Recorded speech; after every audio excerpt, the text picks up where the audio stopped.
Love English Podcast. Hello, everyone, and welcome back to the Love English Podcast. We are here to help you learn English in a simple, fun, and natural way. I'm your host, Leo. And I'm Emma. It's so wonderful to be here with you all. This podcast is a safe space for you to learn, so we will speak slowly and explain everything. Leo, I feel a little tired today. I am not a morning person. You are not a morning person. That is a very interesting phrase to start with. A morning person is someone who loves the morning. They wake up easily and have a lot of energy.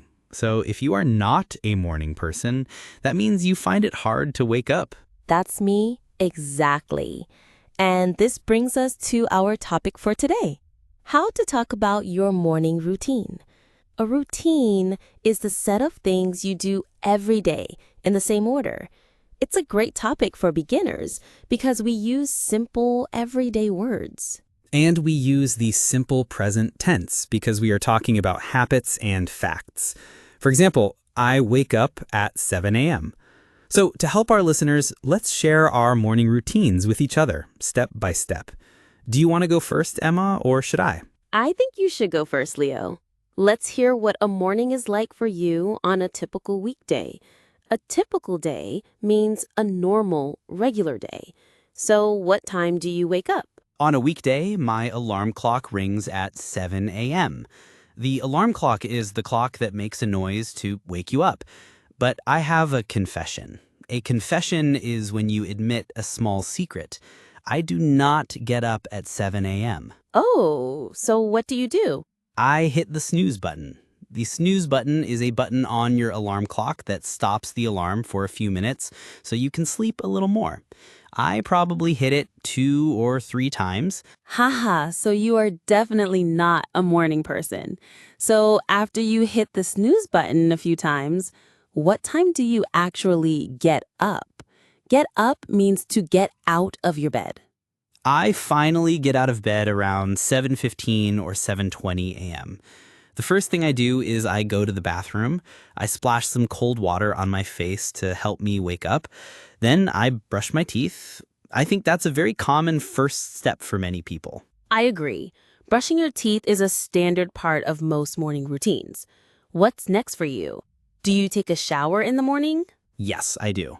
I find a quick warm shower really helps me feel awake and ready for the day. So after I brush my teeth, I take a shower. Then I get dressed. Get dressed means to put on your clothes for the day. For me, that's usually just some simple pants and a shirt for work. So far, your routine sounds very normal. So you are clean and dressed. It's probably around 7:45 a.m. now.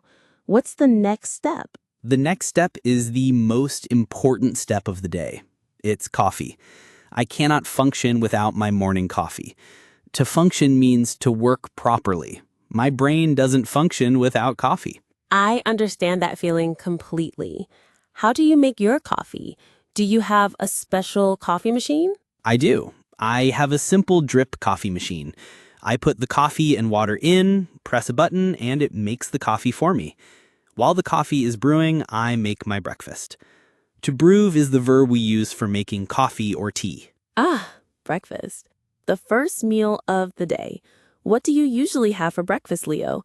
Do you eat a big meal? No, I like to keep it simple in the morning because I don't have a lot of time. To keep it simple means to not do anything complicated. I usually have a bowl of cereal with milk. Or sometimes, if I have a little more time, I'll have a piece of toast with butter and jam. Cereal or toast. Very classic breakfast choices. So you eat your breakfast and drink your coffee.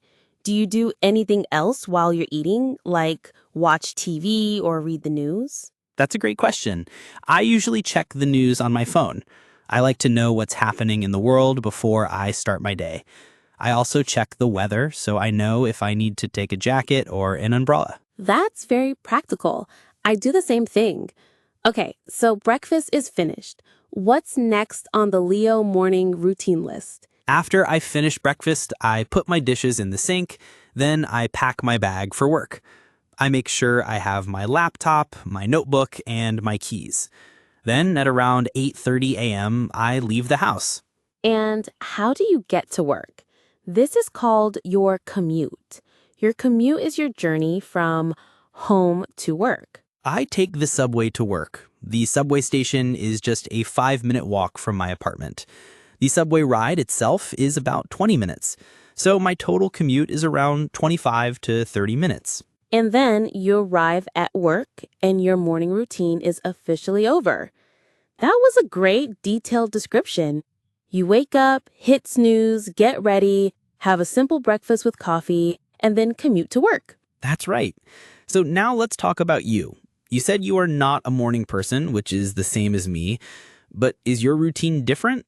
What time do you wake up? Well, my routine is quite different because I work from home. Remember, I'm a freelance graphic designer, so I don't need to commute. This means I have a little more time in the morning. My alarm also rings at 7 a.m., but I try very hard not to hit the snooze button. Wow, so you have more self-control than I do. What helps you get out of bed? The first thing I do is drink a big glass of water. I keep it next to my bed. It helps me feel hydrated and more awake. After that, I do about 10 minutes of stretching. Just some simple yoga poses. It really helps to wake up my body. That sounds so much healthier than my routine of splashing cold water on my face. So you drink water and do some stretching. Then what? Then, just like you, I go to the bathroom and brush my teeth. After that, I do my skincare routine. That means I wash my face and put on some moisturizer. Then, because I work from home, I don't get dressed in work clothes. I usually just put on some comfortable clothes, like leggings and a sweatshirt. We sometimes call these loungewear. That is a big advantage of working from home. No need to wear uncomfortable clothes. Okay, so you are dressed in your comfy loungewear. What's next? Is it coffee time for you too? It is, but I'm actually a tea person. I prefer tea in the morning. I have an electric kettle that boils the water very quickly. I usually have a cup of green tea. A tea person, so we are different. And what about breakfast? For breakfast, I like to eat something a bit more substantial, something bigger, because I have the time. I often make oatmeal with fruit and nuts, or sometimes I'll scramble some eggs. I like to have a proper breakfast to start my day with good energy. That sounds delicious and much healthier than my bowl of cereal. So you eat your breakfast and drink your tea. What do you do while you're eating? This is another difference. I try not to look at my phone first thing in the morning. Instead, I like to write in a journal. A journal is a notebook where you write down your thoughts or feelings. I just write down 1 or 2 things I'm grateful for. It helps me start the day with a positive mindset.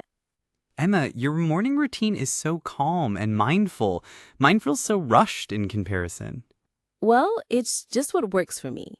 After I finish my breakfast and journaling, around 8:30 a.m., I go to my home office, which is just a desk in my living room. I sit down, turn on my computer, and then I check my emails and start my workday. And that's my morning routine. That was a fantastic comparison. So let's recap for the listeners. My routine is snooze button, shower, get dressed, quick breakfast, and commute. Your routine is water, stretching, comfy clothes, healthy breakfast, and journaling before starting work at home. Exactly.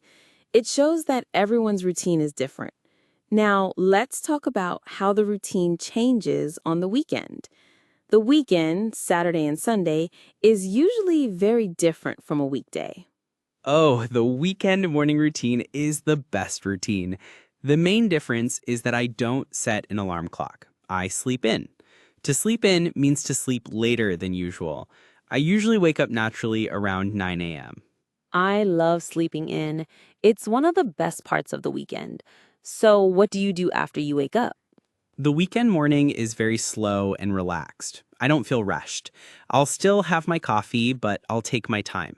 I might sit on the couch and listen to a podcast while I drink it, and I'll make a bigger breakfast, maybe some pancakes or bacon and eggs. It's a leisurely breakfast. Leisurely means slow and relaxed, without rushing. A leisurely weekend breakfast is the best. I do the same thing. I might read a book while I drink my tea. My routine is much less structured. Structured means having a fixed plan. On weekdays, my routine is structured, but on weekends, it's all about relaxing and going with the flow. So, for our listeners, the key phrases for a weekend morning are sleep in, no alarm, take my time, and leisurely. This has been so helpful.